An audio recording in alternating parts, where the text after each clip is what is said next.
Welcome student. आज का जो हमारा टॉपिक है वो हम नेक्स्ट जो पिछले वीडियो में हम पोटेंशियोमीटर के बारे में पढ़ चुके हैं और पोटेंशियोमीटर का एक यूज भी पढ़ चुके हैं कि कैसे हम दो सेलों के बीच जो है उसका ईएमएफ निकालते हैं।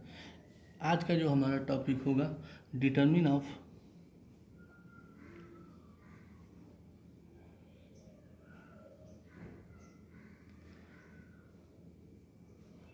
Determination of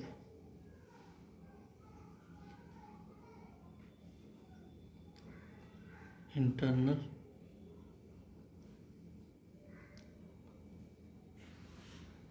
resistance of primary cell. मतलब ये हो गया कि किसी भी जो है प्राथमिक सेल का आंतरिक प्रतिरोध जो है हम विभवमापी या पोटेंशियोमीटर की सहायता से कैसे ज्ञात करते हैं।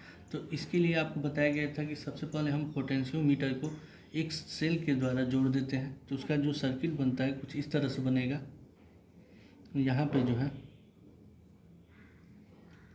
एक धारा नियंत्रक या रियोस्टर ले लिया जाए, रियोस्टर के साथ एक की जोड़ दी जाए जिसकी को हम कहते हैं K1 और K1 के साथ एक प्राइमरी सेल जोड़ दिया जाए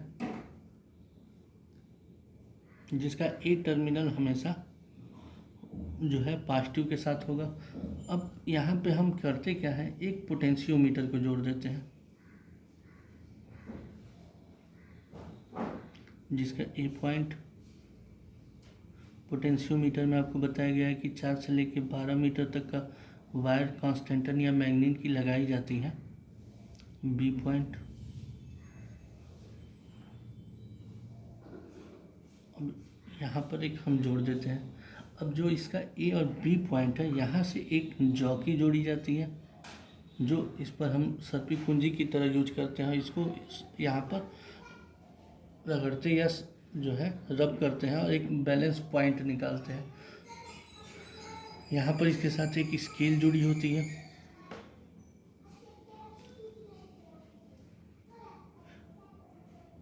मीटर स्केल जो 1 मीटर की होती है।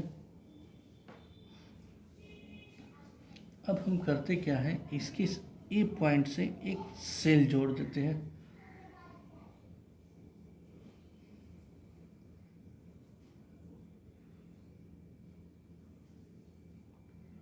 हमेशा ए पॉइंट से जो होता है और यहाँ पर एक गैल्वेनोमीटर का शंट लगा होता है जिसमें हम शंट का यूज करते हैं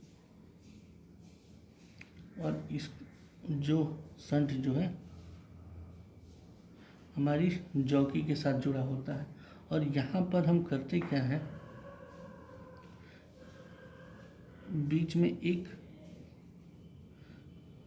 की जोड़ देते हैं K2 और इस K2 के साथ एक रेजिस्टेंस बॉक्स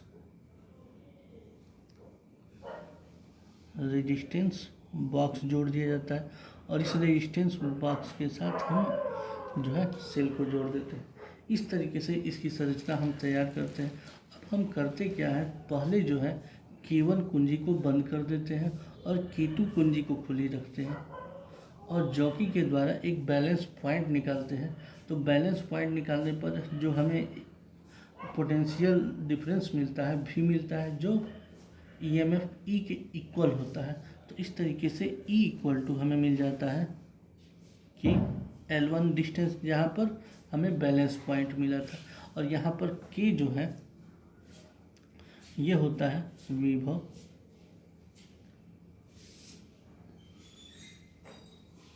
प्रवणता और पोटेंशियल ग्रेडियंट। अब हम करते क्या है, फिर इसी प्रोसेस में हम जो है यहाँ पर कोई ये जो दिया गया है हमारा रेजिस्टेंस बॉक्स, इसमें से कोई हम रेजिस्टेंस निकाल लेते हैं। 1 ओम 3 ओम 5 ओम जो हमें निकालना होता है वो निकाल लेते हैं जो उसकी की लगी होती है और वहाँ से हम K2 कुंजी जो ये K2 कुंजी है इसको बंद कर देते हैं। तो इस तरीके से इसमें रेजिस्टेंस लगने से जो है पोटेंशियल डिफरेंस जो होता है वो कुछ चेंज होता है, उसे ज्ञात करने के लिए हम करते क्या है, अब उसके बाद जॉकी को सरकाते हैं तो फिर बैलेंस पॉइंट हमें मिलता है। तो यहाँ पर जो डिस्टेंस मिलती है वो डिस्टेंस L2 हो जाती है। तो इसलिए हमें जो दूसरा रीडिंग मिलता है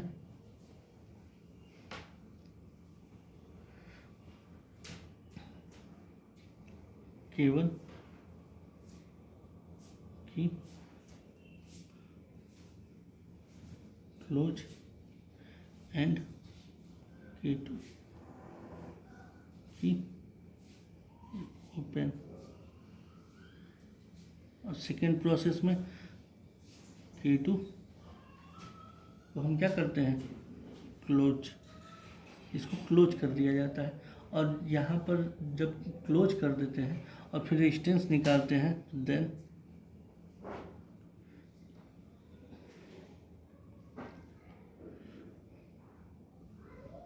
V इक्वल टू हमें मिलता है कि L2। अब यहाँ पर पहले इक्वेशन और दूसरा इक्वेशन, हमें दो इक्वेशन मिलते हैं। अब दोनों इक्वेशन का जब हम रेशियो निकालते हैं तो इक्वेशन 1 डिवाइड बाई इक्वेशन 2, तो हमें E के L1 upon V equal to के L2 इस तरीके से हम निकाल लेते हैं। अब हम जानते हैं किसी भी सेल का इंटरनल रेजिस्टेंस जो होता है, इंटरनल रेजिस्टेंस ऑफ सेल